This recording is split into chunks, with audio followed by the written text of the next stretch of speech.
Jangan lupa like, komen, dan subscribe channel YouTube TVRI Bengkulu, serta nyalakan notifikasinya.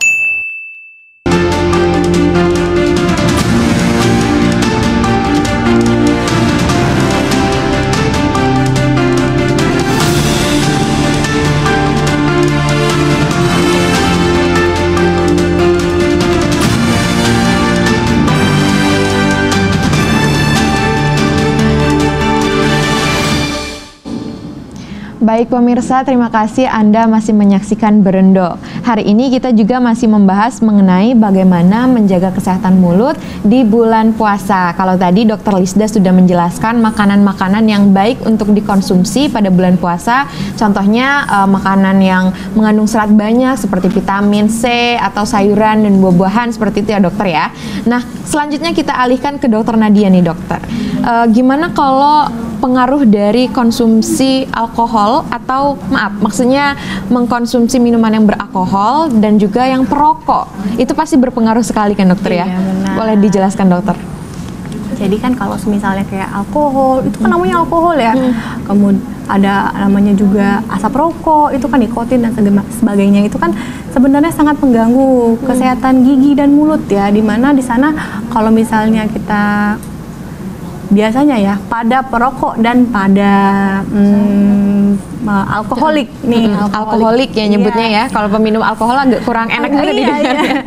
Pada alkoholik itu kan pasti ya rongga mulutnya tuh pasti ada lesi atau ada kerusakan, di mana karena bakteri itu akan lebih cepat berkembang biak yang akan menyebabkan kerusakan pada gigi atau pada jaringan, kadang pada sariawan. Makanya kadang-kadang pada perokok dan pada alkoholik itu sering ditemukan penyakit berupa kanker dan sebagainya macam. Itu bisa ditanyakan ke Dokter Lisdani. Itu lebih banyak faktor yang dapat meningkatkan resiko, bukan cuma terhadap kesehatan rongga mulut, tapi terhadap kesehatan kita secara keseluruhan gitu. Coba deh langsung dilanjutkan oleh Dokter Lisda. Gimana dokter? Benar sekali ya dok ya. Jadi memang kalau kita berbicara konsumsi alkohol dan juga merokok itu sebenarnya bukan hanya daerah rongga mulut saja yang akan kena gitu ya, tapi rata-rata hampir seluruh organ tubuh kita, dan itu adalah bagian yang penting. Bagian yang penting maksudnya apa? Contohnya yang pertama biasanya akan terserang tuh daerah hati. Jadi memang ada namanya kasusnya misalnya hepatitis alkoholik gitu. Jadi dia akan menyerang daerah hati. Sementara kita tahu bahwa fungsi hati ini begitu penting dalam tubuh kita gitu ya. Kemudian juga paru-paru kalau pada penderita perokok seperti itu ya. Nah itu juga akan merusak paru-paru seperti itu. Dan yang terakhir apa? Pada daerah rongga mulut seperti itu. Nah rongga mulut ini tentu mungkin dokter gigi pasti akan lebih paham gitu ya, akan menyebabkan seperti tampak lebih kuning ya dok ya. Jadi dia tidak akan putih seperti itu warna gigi itu gitu ya. Kemudian juga akan menyebabkan keropos gitu dan lain sebagainya. Oke baik, kita kembalikan ke Dokter Nadia nih dokter.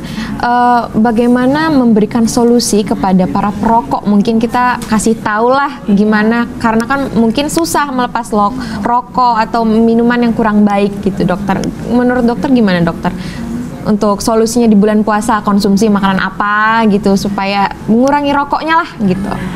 Jadi sebenarnya ya kalau untuk kita sebagai pecandu, kita sebutnya pecandu ya, itu sangat sulit sekali. Sebelum pecandu itu sebenarnya kena batunya. Itu sulit ya dok ya. Kita bagaimana mengedukasi mereka itu sangat sulit, kecuali mereka kena batunya. Tapi setidaknya gitu ya, kita mencoba untuk mengedukasi bahwasanya rokok itu sangat mengganggu masyarakat, mengganggu kita, mengganggu keluarga kita.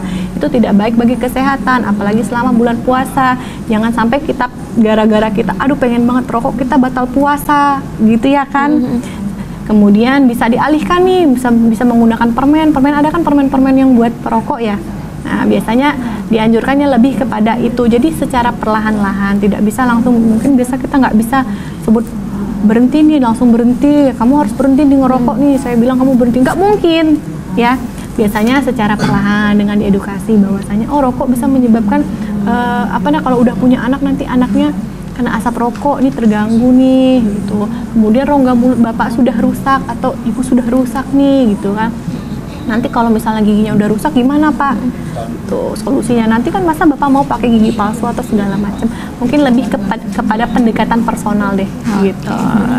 Oke, baik Dokter Lisda dan Dokter Nadia. Selanjutnya akan kita minta tips dan trik supaya bisa menjaga kesehatan mulut pada bulan Ramadan. Tapi setelah jeda pariwara berikut ini, jangan kemana-mana, tetap di Berendo.